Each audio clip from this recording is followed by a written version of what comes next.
জয় জয় শ্রী শ্রী চৈতন্য চরিতামৃত কি। কৃষ্ণের বল্লভ রাধা কৃষ্ণ প্রাণধন, তাহা বিনা সুখ হেতু নয় গোপীগণ। তাহলে আমরা শ্রী শ্রী চৈতন্য চরিতামৃত গ্রন্থের আদি লীলার চতুর্থ পরিচ্ছেদের 218 নম্বর শ্লোক থেকে আজকে আমরা এই মহাপ্রভুর অপূর্ব অমৃতময় কথা, যাকে চৈতন্য চরিতামৃত বলা হয়, শ্রবণ করতে শুরু করলাম। কি বললেন? কৃষ্ণের বল্লভা রাধা কৃষ্ণ প্রাণধন, তাহা বিনা সুখ হেতু নহে গোপীগণ। অর্থাৎ আমরা এর আগের দিন আমরা দেখেছিলাম যে ভগবানের 16,108 মহিষী আর 1,000 কোটি গোপী রয়েছে, এবং আমরা আগের দিন শ্রবণ করেছিলাম যে এই 1,000 কোটি গোপীর মধ্যে হচ্ছে 108 জন শ্রেষ্ঠা, 108 জনের মধ্যে আবার 8 জন শ্রেষ্ঠা, আবার এই 8 জনের মধ্যে আবার 2 জন শ্রেষ্ঠা, চন্দ্রাবতী আর হচ্ছে শ্রী রাধিকা। আর ওই 2 জনের মধ্যে চন্দ্রাবতী আর রাধিকার মধ্যে সর্বশ্রেষ্ঠ হচ্ছে শ্রী রাধিকা, যার জন্য আমরা আগের দিন শ্লোকে আলোচনা করেছিলাম সেই গোপী গণ মধ্যে উত্তম রাধিকা, রূপে গুণে সৌভাগ্যে প্রেমে সর্বাধিকা। তাহলে রাধারানী ভগবান শ্রীকৃষ্ণের সর্বোত্তম রাধিকা, সর্বোত্তম ছিলেন। ভগবানের যত প্রেয়সী আছে তার মধ্যে সর্বোত্তম। আমরা চৈতন্য চরিতামৃত তারপরে শ্রীমদ্ ভাগবতমে সব একই জিনিস দেখেছি। তো তারপরে আমরা এগুলো শ্রবণ করেছিলাম। তো রাধারানী সর্বোত্তম ছিলেন, তার কারণ আমরা শ্রবণ করেছিলাম যে তিনি রূপে গুণে সৌভাগ্য সব দিক থেকে কিন্তু সর্বাধিক ছিলেন, সর্বাধিক সব দিক থেকে। তাহলে সৌভাগ্যটাও কিন্তু একটা ব্যাপার, ভাগ্যটাও তো আমাদের সাথে চলছে না, কর্ম ভাগ্য সবকিছু। তো আমরা দেখছি এখানে পরপর আলোচনা হচ্ছে কৃষ্ণের বল্লভা রাধা কৃষ্ণ প্রাণধন। যারা আপনারা শ্রবণ করেছেন, পুনরায় শ্রবণ করতে চান, আবার ইউটিউবে আমার সব দেওয়া আছে, পর্ব পর্ব করে দেওয়া আছে, সেসব দেখে আবার স্মরণ করবেন। আজকে আর পেছনে এগোচ্ছি না। কৃষ্ণের বল্লভা রাধা কৃষ্ণ প্রাণধন। রাধারানী কি ছিলেন? কৃষ্ণের বল্লভা, মানে কৃষ্ণের সবচেয়ে প্রিয়, আর কৃষ্ণ প্রাণধন, কৃষ্ণের প্রাণ স্বরূপ। তাহা বিনা সুখ হেতু নহে গোপীগণ। গোপীরা কৃষ্ণকে ভালোবাসতেন। গোপিকারা কি কৃষ্ণের প্রাণবল্লভা বা প্রাণধন ছিলেন না? ছিলেন।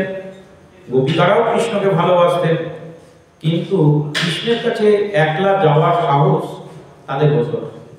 তারা কখনোই কৃষ্ণের কাছে একাকী যেতে চাইতেন না। ভগবান যদি না ইচ্ছা করে আসেন সে ব্যাপার আলাদা, ভগবান ইচ্ছা করে কোনো গোপীর কাছে গেলেন সেটা আলাদা, কিন্তু গোপিকারা সেইটা কিন্তু একবার মনে মনেও ভাবতেন না, আশাও করতেন না। এটা তাদের দৃষ্টতা ছিল। তার কারণ আগেই আপনাদের বলেছি যে এই যে যুগল স্বরূপ শ্রীমতী রাধারানী আর ভগবান শ্রীকৃষ্ণের, এদের মিলন করানো আর মিলন কার্যে সেবা করা, এটাই হচ্ছে গোপীদের কার্য। এটাই হচ্ছে গোপীদের কার্য। তাই 3 ধরনের গোপী আমি আপনাদের বলেছিলাম যে একজন থাকতেন কৃষ্ণের পক্ষে, একজন থাকতেন রাধারানীর পক্ষে, আর একদল থাকতেন মাঝামাঝি, যারা 2 জনের মধ্যে মিল করা। এরকম ভাবে তারা ছড়িয়ে ছিটিয়ে থাকতেন। কিন্তু গোপিকারা কৃষ্ণকে ভালোবাসতেন, কৃষ্ণ গোপিকাদের ভালোবাসতেন, কিন্তু তাহা বিনা সুখ হেতু নহে গোপীগণ। রাধারানীকে ছাড়া কখনো তারা কৃষ্ণ সুখ অন্বেষণে আলাদা করে কিন্তু যেতেন না। তাই শ্রীমতী রাধারানী হচ্ছেন কৃষ্ণ প্রাণবল্লভা, কৃষ্ণের প্রাণধন। গোপিকারাও তাকে সেই সম্মানটা প্রদান করতেন। তাহলে আমরা দেখতে পাচ্ছি যে জীবনে প্রেম তখনই চিরস্থায়ী হয় যখন সেখানে শ্রদ্ধা থাকে। শ্রদ্ধা সম্পর্ক তখনই চিরস্থায়ী হয় যখন সেখানে শ্রদ্ধা থাকে। কোনো কোনো সম্পর্কে প্রেম নাও থাকতে পারে, ভালোবাসা নাও থাকতে পারে, ভালো লাগাও নেই, যে আমার ওনাকে খুব একটা ভালোও লাগে না, কিন্তু শ্রদ্ধা আছে। সেই শ্রদ্ধার জন্য সম্পর্কটা টেকে। অনেক সম্পর্ক শ্রদ্ধার জন্য টিকে যায়। কিন্তু যেখানে শ্রদ্ধা নেই সেখানে প্রেম ভালোবাসা গভীরতা যতই থাকুক না কেন, শ্রদ্ধার অভাবে সব সম্পর্ক নষ্ট হয়ে যায়। তাই সবসময় নিজেকে শ্রদ্ধার যোগ্য তৈরি করতে হয়, আর অন্যকেও শ্রদ্ধা করতে হয়। হ্যাঁ, যা দেব সেটাই আমরা ফেরত পাবো। শ্রদ্ধা ভক্তি অন্যকে দেখাতে হয় অন্যের প্রতি, আর নিজেকেও সেই একটা মানদণ্ডের মধ্যে রাখতে হয় যে আমি এর থেকে এই অবধি থাকবো, এর থেকে নিচে নামবো না, আর এর থেকে বেশি উপরে ওঠারও চেষ্টা করবো। কংসারীয়োপি সংসার বাসনা অব্দ শৃঙ্খলাম রাগম আদয়া হৃদয়ে ত্যাজ্যত ব্রজ সুন্দরী। তো তারপরে শ্রী গীত গোবিন্দ থেকে আমাদের শ্রী জয়দেব গোস্বামী কৃত গীত গোবিন্দ, এটা তারই একটা শ্লোক, দ্বিতীয় অধ্যায়ের একটা শ্লোক। গীত গোবিন্দম কিন্তু খুব ভালো গ্রন্থ, জগন্নাথ দেবের অত্যন্ত প্রিয় গীত গোবিন্দ, এবং জগন্নাথ মন্দিরে ওরা ওখানে প্রত্যেকদিন গীত গোবিন্দ পাঠ করে। গীত গোবিন্দ এরকম বলা আছে যে গীত গোবিন্দ যদি ভগবান শোনে তাহলে তিনি যেখানেই থাকুক তিনি ছুটে চলে আসেন। এরকম অনেক কাহিনী পুরী ধামে কিন্তু শোনা যায়। আমাদের এই চৈতন্য চরিতামৃত গ্রন্থে গীত গোবিন্দ থেকে একটি শ্লোক নেওয়া হয়েছে। এখানে বলা হচ্ছে, কৃষ্ণারি অপি সংসার বাসনা ব্রদ্ধ শৃঙ্খলা কিংসা কংসারী। তো কংসারী অপি মানে কংসের যিনি অরি তিনি ছিলেন কে? কৃষ্ণ। কংসের শত্রু কৃষ্ণ। তো সংসার ও বাসনা বদ্ধ শৃঙ্খলা, তো ভগবানের একটা অদ্ভুত কৃপা, তিনি যেমন একদিকে কংসের শত্রু, আবার আর একদিকে এই যারা সংসারে, মানে কংস কি করেছিল তার ভগবান শ্রীকৃষ্ণের মা বাবাকে, বিষয়টা এখান থেকে বুঝতে হবে শ্লোকটা, যে কংসারী অপি কৃষ্ণ সংসার ও বাসনা লব্ধ শৃঙ্খলা। কংসের কবি ছিলেন অর্থাৎ শত্রু ছিলেন ভগবান শ্রীকৃষ্ণ। তো তাই কংস কি করেছিলেন, মানে ভগবান শ্রীকৃষ্ণের পিতামাতাকে ওই শৃঙ্খল করিয়ে কারাগারে বদ্ধ করেছিলেন। তো ভগবান যেরকম তার মা বাবাকে উদ্ধার করেছিলেন সেই কারাগার থেকে, সেই শৃঙ্খল থেকে মুক্ত করেছিলেন, তাই এবং কংসের শত্রু রূপে কংসকে বধ করেছিলেন। তাহলে এটা আপনাদের মনে রাখতে হবে যে কংস কিন্তু তার নিজজন ছিল, তার মামা ছিল। কংসের সাথে শত্রুতা কেন্দ্র কারণ কি না, কংস বুঝতে পেরেছিলেন যে এ থাকলে আমার বিনাশ হবে, তাই কংসকে হত্যা করে ভগবান অন্তিমে তার পিতামাতাকে উদ্ধার করেছে। তার মানে কংসের সাথে কৃষ্ণের সম্পর্ক যাই হোক, পিতামাতাকে উদ্ধার করবার জন্য কংস কিন্তু তার মামাকে পর্যন্ত হত্যা করতে পারে। এটা বুঝতে হবে সবার আগে, যে আমরা তো সম্পর্কের কারণে অনেক সময় কাউকে কটু কথা বা কোনো অন্যায় দেখলেও বলি না, কারণ সম্পর্কটা নষ্ট হয়ে যাবে, তিনি আমার এত আপন এটা বলতে পারছি না। কৃষ্ণ যদি সেই চিন্তা করতো যে আমি তাহলে মামাকে কি করে হত্যা করবো, আর মামাকে যদি হত্যা না করতো পিতামাতার উদ্ধার হতো না, তাহলে কৃষ্ণের ব্যক্তিত্ব কি, যে মা বাবাকে উদ্ধার করবার জন্য তিনি কিন্তু যে কোনো ব্যক্তির সাথে ভিড়ে যেতে পারেন, তার উদ্ধার বা তার সহায় করে দিতে পারেন। ঠিক তদ্রূপ মায়া আমাদেরকে বদ্ধ করে রেখেছে এই জগৎ সংসারে, হ্যাঁ, শৃঙ্খলের মাধ্যমে। যেমন করে কংস তার পিতামাতাকে কারাগারে বন্দী করে রেখেছিল, আমাদেরকেও মায়া কি করেছেন এই জগৎ সংসারে, এই কারাগারে, হ্যাঁ, মায়ার দ্বারা তিনি বদ্ধ করে রেখেছেন। এখানে কংসকে মায়ার সাথে তুলনা করা হয়।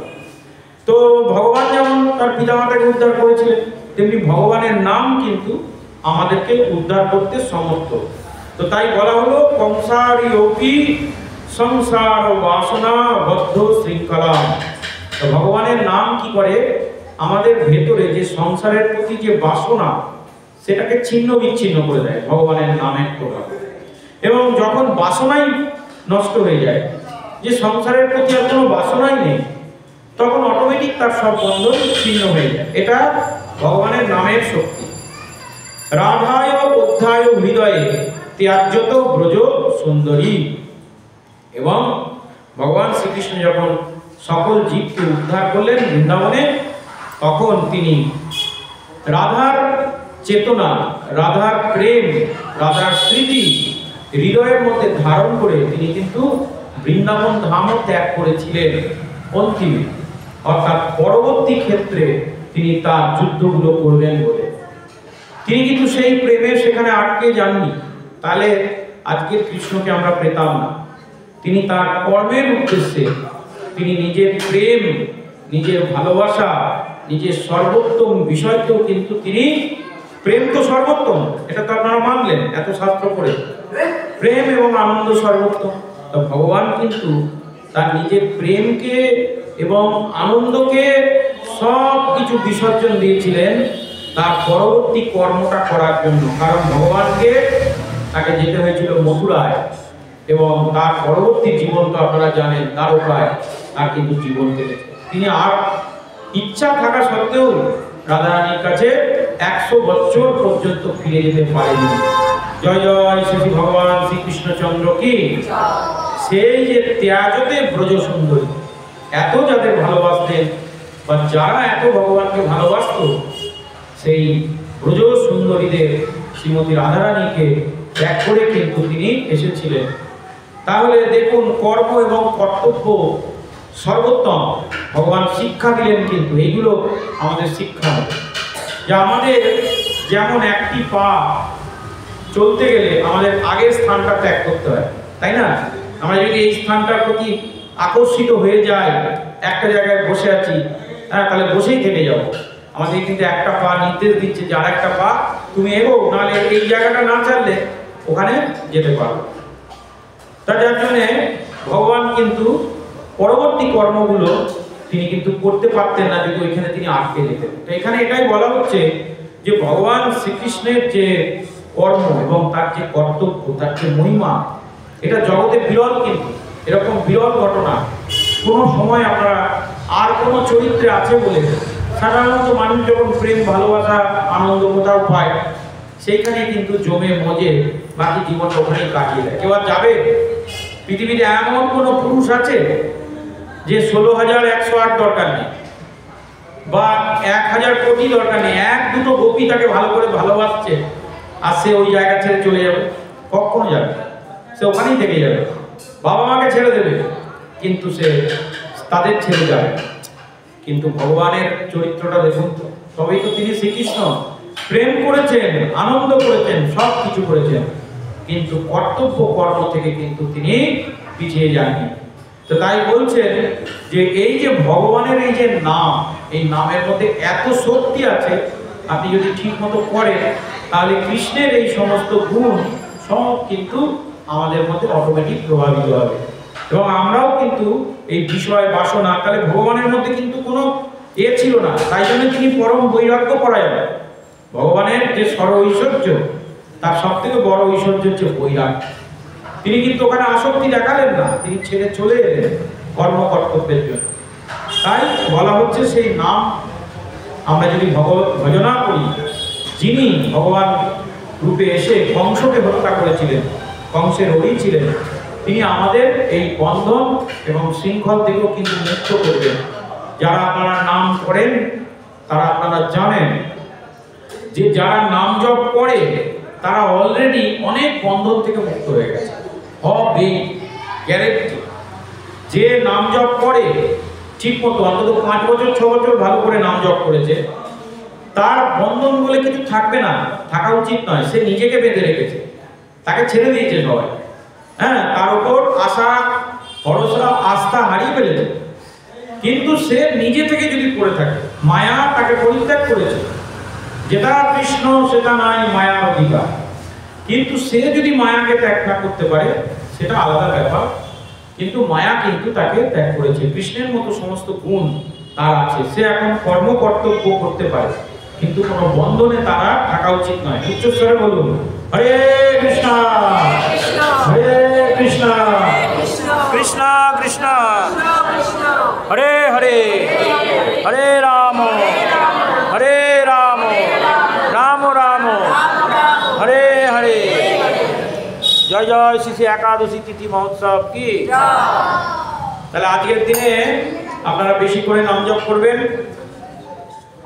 সেই রাধার ভাব লইলা চৈতন্য অবতার, যুগ ধর্ম প্রেমে কইলা সকলই প্রচার। তো এই যে রাধা কৃষ্ণের প্রণয় এবং তার মহিমার কথা আমরা এতক্ষণ ধরে শ্রবণ করলাম, এইখানে এসে চৈতন্য চরিতামৃতে কৃষ্ণদাস কবিরাজ বললেন সেই রাধার ভাব লইয়া চৈতন্য অবতার। তাহলে ভগবান শ্রী শ্রী চৈতন্য মহাপ্রভু তিনি কিন্তু সেই রাধা ভাবে ভাবিত হয়েই এসেছিলেন। কৃষ্ণের মতো ভাব, রামচন্দ্রের মতো ভাব তার ছিল না, তার মধ্যে একটু রাধা ভাব ছিল, একটু রাধারানীর মতন তার চেহারা, তার অঙ্গভঙ্গি, তার সৌন্দর্য, হ্যাঁ, অকিঞ্চন, দয়াময়, সব দিক থেকে কিন্তু তিনি রাধারানীর মতো। তো তাই চৈতন্য মহাপ্রভু রাধারানীর ভাব নিয়েই জয় জগতে এসেছিলেন। যুগ ধর্ম নাম প্রেম করিলা প্রচার। মহাপ্রভু কি কি দিয়ে গেলেন? যুগ ধর্ম দিয়ে গেলেন। যুগ ধর্ম, কলিযুগের যুগ ধর্ম কি? হরিনাম এবং সংকীর্তন। আপনি যে পুজো আর্চনা, যা যজ্ঞ, যা কিছু করুন না কেন, হরিনাম সংকীর্তন যদি না করেন তাহলে আপনার কোনো দেব দেবতাও সে পূজায় সন্তুষ্ট হবে না। হ্যাঁ, যাদের বাড়িতে আগামী দিনে সরস্বতী পুজো হবে, রটন্তী কালী পুজো হবে, আপনারা অবশ্যই যারা নাম জপ করেন সেখানে বসে আপনারা কিন্তু নাম জপটা করবেন। কালী পুজো যেরকম হচ্ছে হবে, ঠাকুরমশাই কালী পুজো করবে, আপনারা নাম জপ করবেন, তার প্রভাব বুঝতে পারবেন। সরস্বতী পুজো হবে, সরস্বতী পুজো হচ্ছে, এদিকে আপনি নাম জপ করছেন, কারণ এটাই হচ্ছে কলিযুগের যুগ ধর্ম। পুজো আর্চনা করতে হবে, কিন্তু নাম জপ বন্ধ করে নয়। নাম জপটা হচ্ছে মেন। হ্যাঁ, আমাকে ডাল দিল, তরকারি দিল, সবজি দিল, সব দিল, কিন্তু মূল খাদ্যটা কি? অন্ন। অন্নটাই দিল না। বা যারা রুটি খায়, রুটিটাই দিল না, ডাল তরকারি সবজি দিয়ে চলে গেল। ভালো লাগবে? তখন পেটটা খেলেও মনে হবে ভরে গেছে। অনেকে শুনেছি সবজি খেয়েই থাকে, হ্যাঁ, ভাত অন্ন খাই না, তারা বেশি রোগে পড়ে। তো তাই আপনাদের করতে হবে কি, যখনই কোনো পুজো আসা, যা কিছু ভালো তিথি হবে, সেই তিথিতে বাড়িতে যদি কোনো পুজো হয়, পুজোর সঙ্গে সঙ্গে নাম জপটাও চলবে। তো বলছেন এটাই হচ্ছে যুগ ধর্ম, নাম সংকীর্তন, এটা যুগ ধর্ম। এবার কি করলেন? প্রেম প্রচার করলেন, কৃষ্ণ প্রেম, কৃষ্ণ ভক্তির প্রচার। একমাত্র চৈতন্য মহাপ্রভু। জড়জগতে ভগবানের যত অবতার আছে, আপনি সবার কাছে গিয়ে ভিক্ষা করতে পারেন, তারা আপনাকে টাকা, ধন, সম্পদ, ঐশ্বর্য, মুক্তি সব দিতে পারেন। ভগবানের অন্যান্য অবতারেরা, যেমন ধরুন ভগবান বিষ্ণু, নৃসিংহদেব, বামনদেব, হ্যাঁ, বরাহ অবতার, হংসা অবতার, ভগবানের যত অবতার আছে সবাই কিন্তু মুক্তি দিতে সক্ষম, এবং ধন সম্পদ, ঐশ্বর্য, জাগতিক, সাম্রাজ্যিক যা প্রাপ্তি হতে চান আপনি দিতে পারেন, পেতে পারেন, কিন্তু প্রেম কিন্তু দেবেন, এইটা মনে রাখতে হবে। এমনকি ভগবান শ্রীকৃষ্ণ নিজে প্রেম দান করছেন না, তিনি প্রেম গ্রহণ করছেন। আপনি যদি কৃষ্ণের কাছে গিয়ে বলেন যে প্রভু আমাকে একটু কৃষ্ণ প্রেম দিন, তিনি বলবেন না, আমি তো এখন দাতা নই, আমি গ্রহীতা, তুমি আমাকে দাও, তোমার কাছে যেটুকু প্রেম আছে ওটা আমায় দাও, এটা দিয়ে যাও, এটা আমি দিই না কাউকে। তাহলে কৃষ্ণও কিন্তু কৃষ্ণ প্রেম দিতে দেন না, যেটা চৈতন্য মহাপ্রভু কলিযুগে দিয়েছে, কৃষ্ণ প্রেম, হ্যাঁ, কৃষ্ণ ভক্তি একমাত্র মহাপ্রভু দান করেছেন। তাই এই যে কলিযুগ যতই অধম হোক, অধপতিত হোক, আর মহাপ্রভু আসেন সব কলিতে আসেন না, এটাও আপনারা শুনেছেন বা জানেন। সপ্তম কলিতে আসেন। কোন কলিতে আসেন? সপ্তম কলিতে অর্থাৎ সপ্তম মনুর রাজত্বকালে যে কলিযুগ আসবে, সেই কলিতে আমাদের চৈতন্য মহাপ্রভু আবির্ভূত হন। তাহলে এর পরবর্তীকালে যদি সত্যযুগ আসে, সত্যযুগে এসে যদি আবার মানে ধরুন অন্য কোনো মনুর রাজত্বকালে আপনারা এলেন, সেই অন্য কোনো মনুর রাজত্বকালে এসে কলিযুগে যদি মনে করেন মহাপ্রভু আসবেন, আর কিন্তু হবে না। তো এটাই হচ্ছে আমাদের কাছে ব্রহ্মাণ্ডের বিনাশের পূর্বে শেষ সুযোগ। এরপরে তো ব্রহ্মাণ্ডের বিনাশ হয়ে যাবে। তো সুতরাং দ্য লাস্ট চান্স এইটা। তো তাই আমাদের মনে রাখতে হবে যে যুগ ধর্ম পালন করতেই হবে, আর কৃষ্ণ প্রেম কৃষ্ণ ভক্তি পেতেই হবে। কি করে পাবেন? নাম সংকীর্তনের মাধ্যমে। মহাপ্রভু দিয়ে গিয়েছে, এর সবার অধিকার আছে।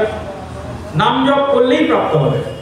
যিনি নাম জপ করেন তিনি জানেন তার মধ্যে কতটা আনন্দ আর প্রেম নিত্য করেন, এবং এটাই তিনি প্রচার করবার জন্যই এই জগতে এসেছিলেন। জয় জয় শ্রী চৈতন্য চৈতামৃত কি।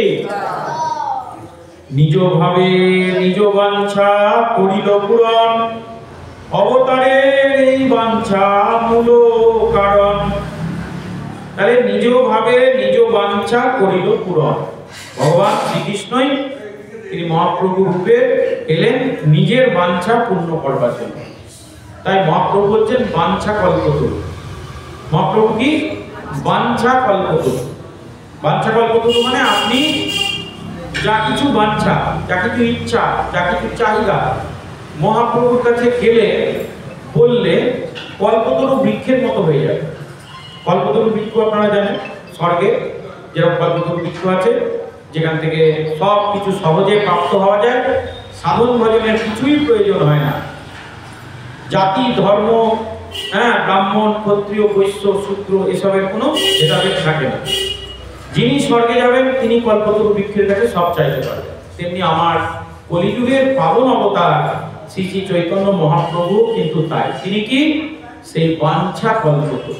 যা কিছু বাঞ্ছা, যা কৃষ্ণকে চাইলেও পাওয়া যায় না, মহাপ্রভুর কৃপায় কিন্তু তা অত্যন্ত সুলভ।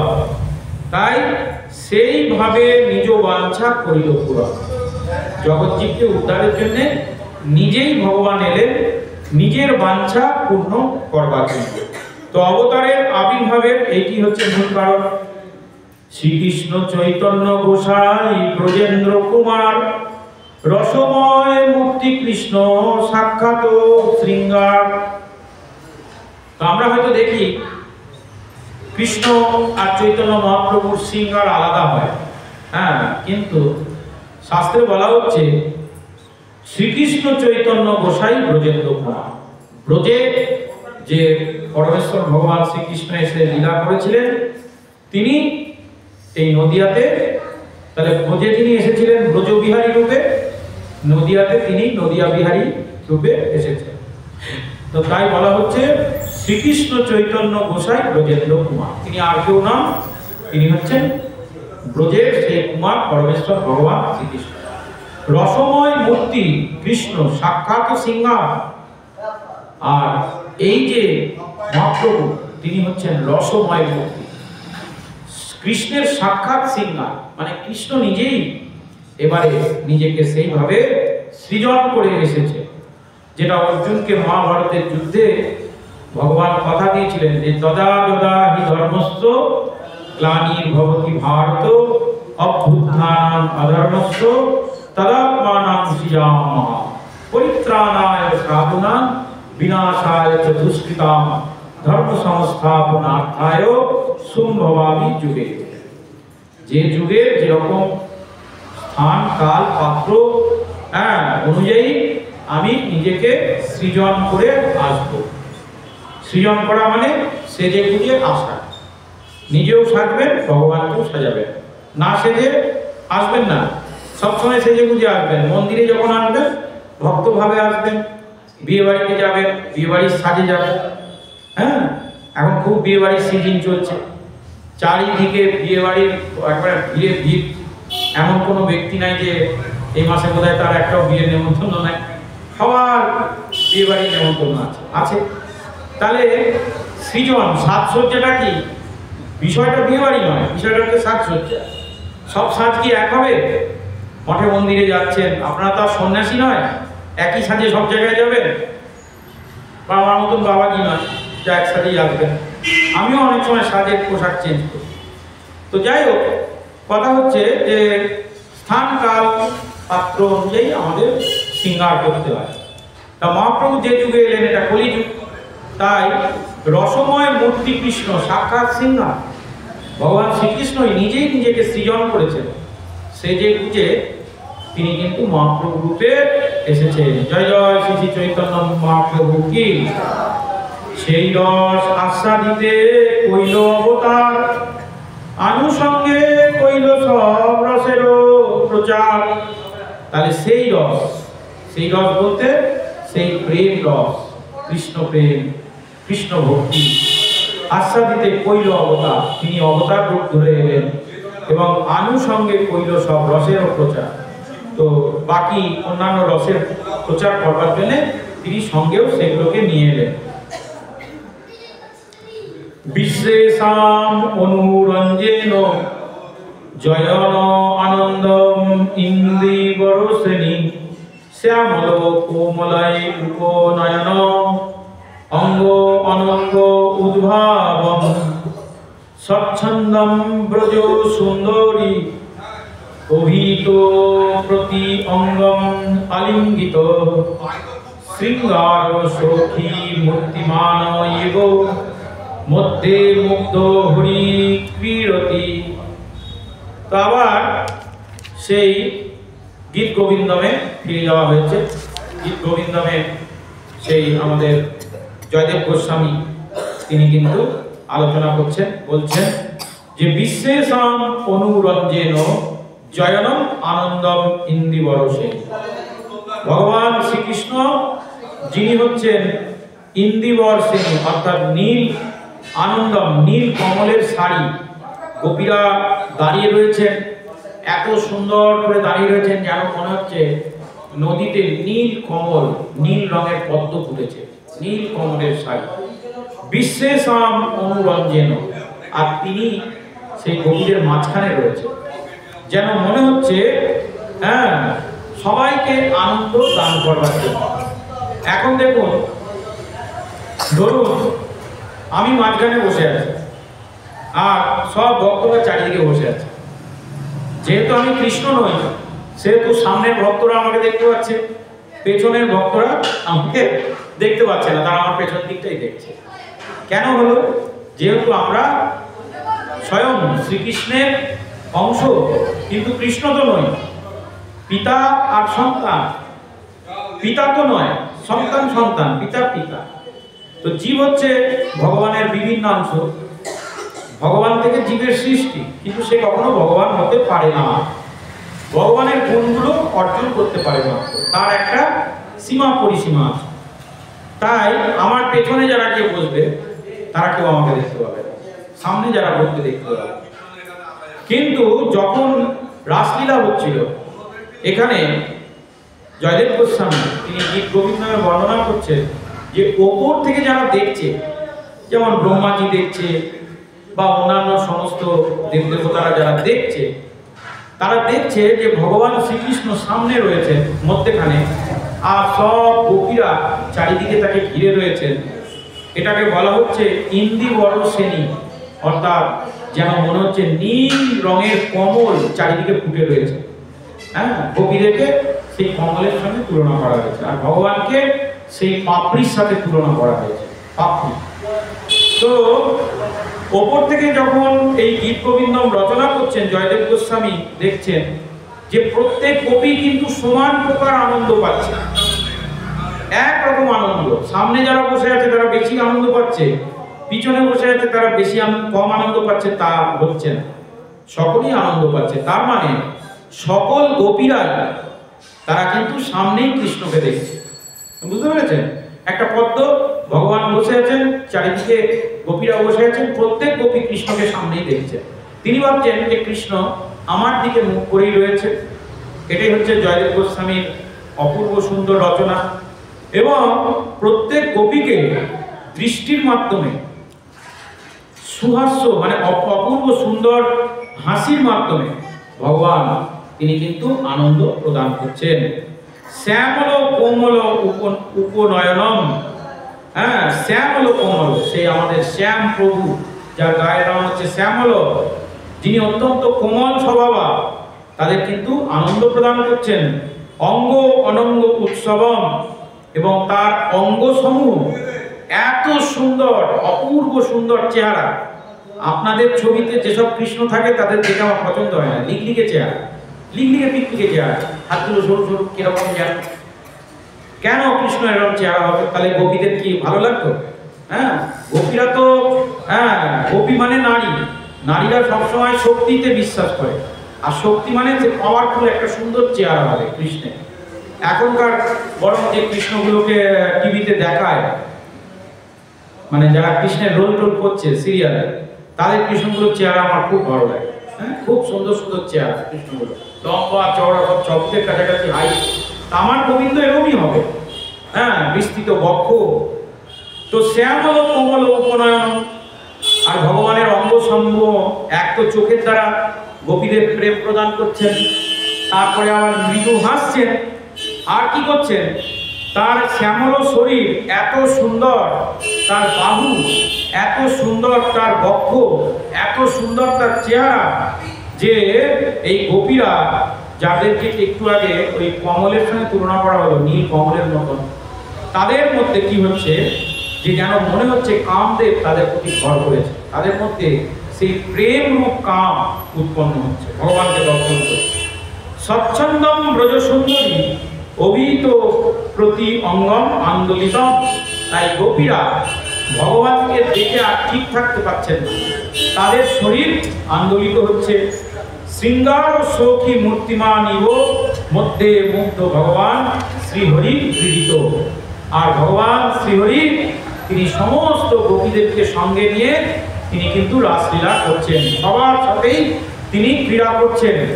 সব গোপীরা একজন করে কৃষ্ণকে পেয়েছেন, আর তারা ভাবছেন যে কৃষ্ণ বুঝি আমার কাছেই আছে, আর কোনো গোপীর কাছে নেই। এইভাবে কৃষ্ণ নিজেকে বিস্তার করেছেন। জয় জয় শ্রী ভগবত কথা কি। শ্রীকৃষ্ণ চৈতন্য গোসাই রসের সদন, অশেষ বিশেষ কইল রস আস্বাদন। তো চৈতন্য মহাপ্রভু তিনি কিন্তু এই যে রস বহু বহু পূর্বে কৃষ্ণ রূপে আস্বাদন করেছেন গোপীদের কাছ থেকে, তিনি রস দানও করেছেন, রস প্রাপ্তও হয়েছেন। শ্রীকৃষ্ণ চৈতন্য গোসাই রসের সদন, তো তার মধ্যে তো সেই সমস্ত রস ভরা আছে। তা তিনি সেই কৃষ্ণ যখন আবার চৈতন্য মহাপ্রভু রূপে এলেন, যেন তিনি রসেরও সদন, রসের ভাণ্ডার, এই সমস্ত প্রেমের রস সব কিছু তার মধ্যে রয়েছে। অশেষ বিশেষ কইল রসে আস্বাদন, কিন্তু দুঃখটা হচ্ছে এটাই যে সবাই সেই রসকে আস্বাদন করতে পারল না। যারা অশেষ বিশেষ, যাদের বুদ্ধি কাজ করলো, যারা মহাপ্রভুকে গ্রহণ করলো, যারা নিত্যানন্দকে গ্রহণ করলো, তারাই সেই রসের আস্বাদন করলো।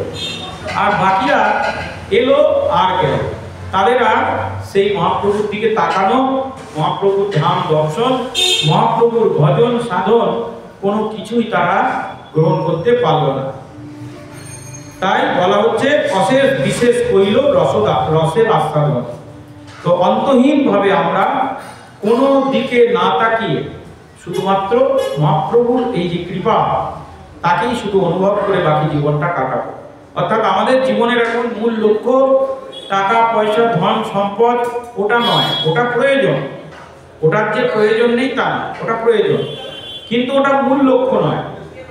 মূল লক্ষ্য হচ্ছে যে গৌরনিতায়ের চরণকে আঁকড়ে ধরে বাকি জীবনটা কাটানো। এই চরণ যেন আমাদের ছাড়া না হয়, এই লক্ষ্য যেন আমরা কখনো ভ্রষ্ট না হই। বাকি যা কিছু আছে ওগুলো কর্মের মাধ্যমে এসে যাবে। সেই দ্বারে প্রবর্তাইল কলিযুগ ধর্ম, চৈতন্যের দাসে জানে এসবের মর্ম। তাহলে সেই মহাপ্রভু যখন কলিযুগে এসে সেই মহাপ্রভু যখন কলিযুগে এসে সেই যুগ ধর্ম দান করছেন, সে মর্ম তো সবাই বুঝতে পারবে না। সেই মর্ম বুঝবে কে না, যিনি চৈতন্যের দাস হবেন। দাস ছাড়া প্রভুর মর্ম কে বুঝবে? তা মহাপ্রভু দাস যারা হবেন, বলা হচ্ছে সেই দ্বারে প্রবর্তাইল কলিযুগ ধর্ম, চৈতন্যের দাসে জানে এসবের মর্ম। যে যত বড় দাস সে তত এই মর্ম বুঝতে পারছে।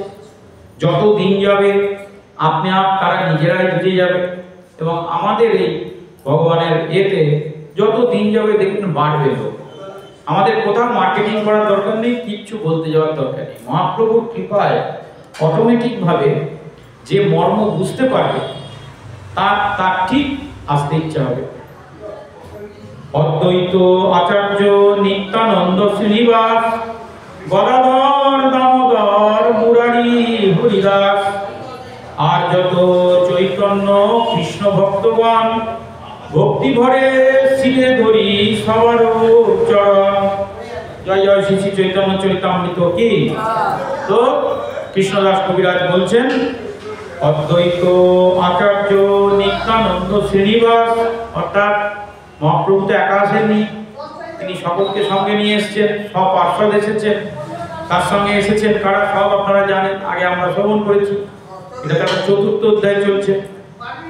অদ্বৈত আচার্য প্রভু এসেছেন জ্ঞান দান করবার জন্য, নিত্যানন্দ প্রভু এসেছেন ভক্তদের আনন্দ বিধান করবার জন্য গুরু রূপে, শ্রীনিবাস এসেছেন, গদাধর প্রভু এসেছেন, দামোদর প্রভু এসেছেন, মুরারি এসেছেন, হরিদাস ঠাকুর এসেছেন, আর যত চৈতন্য কৃষ্ণের ভক্তগণ, আর যত ভগবান শ্রীকৃষ্ণের এবং চৈতন্য মহাপ্রভুর যত ভক্তগণ আছে আমাদের এখানে, কৃষ্ণদাস কবিরাজ বলছেন ভক্তি ভরে শিরে ধরি সবার চরণ। বলছে সবারই চরণে আমার দণ্ডবত প্রণাম, এবং আমার মস্তকে যেন তাদের মাথা থাকে। যত কৃষ্ণ ভক্ত, যত চৈতন্যের ভক্ত। তাহলে চিন্তা করুন কতটা দৈন্যতা আমাদের কৃষ্ণদাস কবিরাজ, যিনি স্বয়ং মহাপ্রভুর কৃপা পেয়ে এই গ্রন্থ রচনা করলেন, তার দৈন্যতা কত। বলছে মহাপ্রভু এবং তার যত দাস, তার যত ভক্ত বা কৃষ্ণের সব ভক্ত, তার চরণ যেন আমার মাথায় থাকে। তাহলে এই চৈতন্য চরিতামৃত গ্রন্থাকার আমাদের শিক্ষা দিচ্ছেন যে আমরা যদি চৈতন্য মহাপ্রভুকে জানতে চাই, তাহলে অবশ্যই আমাদের চৈতন্যের যত ভক্তগণ আছেন, যত কৃষ্ণের ভক্তগণ আছেন, তাদের সকলের প্রতি শ্রদ্ধা ভক্তি প্রণতি নিবেদন করতে হবে। কে ছোট, কে বড়, কে মহান, কে শ্রেষ্ঠ, কে আচার্য, কে পতিত, এসব ভাবার, এসব বিচার করার অধিকারও নেই, সময়ও নেই। এটাও মনে রাখতে হবে। প্রথম তো বিচার করার অধিকার আছে কিনা, অধিকার থাকলে করা যেতে পারে। দ্বিতীয় হচ্ছে সময়, এসব করলে সময় চলে যাবে, নিজের নাম জপ আর হবে। ষষ্ঠ শ্লোকের এই কহিল আবাস, মূল শ্লোকের অর্থ শুনি করিয়ে প্রকাশ। এইভাবে আমরা চৈতন্য চরিতামৃত ধীরে ধীরে এগিয়ে নিয়ে যাচ্ছি। শ্রী রাধায় প্রণয় মহিমা, কৃত্তিস্য অনয় বা ইব, আস্বাদ যেন অদ্ভুত মধুরিমা, কৃদৃশ্য বা মোদীয়, সক্ষম চ অস্ত মত অনুভাবম, কৃদৃশ্যম ইতি লোভা লোভা, তৎ অভাব আরুঢ় সমাজনী, সচি গর্ভ সিন্ধু হরি ইন্দু। এই শ্লোকটা বা এরকম কয়েকটা শ্লোক চৈতন্য চরিতামৃতে প্রতিটি অধ্যায়ে বারবার ঘুরে ঘুরে আসে। এক একটা, এই শ্লোকটা আমরা অন্য অধ্যায়ে বর্ণনা করেছি, ইউটিউবে আপনারা দেখবেন, ওই শ্লোকটাই আবার এখানে দেওয়া হয়েছে।